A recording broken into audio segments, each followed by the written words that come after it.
یہ حج اس قدر وہ پاکیزہ عمل ہے، اللہ کے نبی علیہ السلام نے فرمایا کہ تمام نیکیوں کی جو کوہان ہے، چوٹی ہے، وہ عبادت حج ہے۔ جو بندہ بیت اللہ کا حج کر کے، طواف کر کے،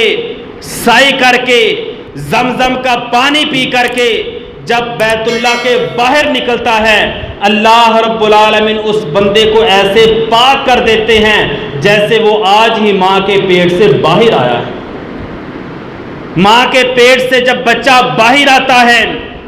اس کے کھاتے میں کوئی گناہ نہیں ہوتا، کوئی لغزش نہیں ہوتی، کوئی برائی نہیں ہوتی، بالکل پاک معصوم ہوتا ہے۔ پیارے پیغمبر نے فرمایا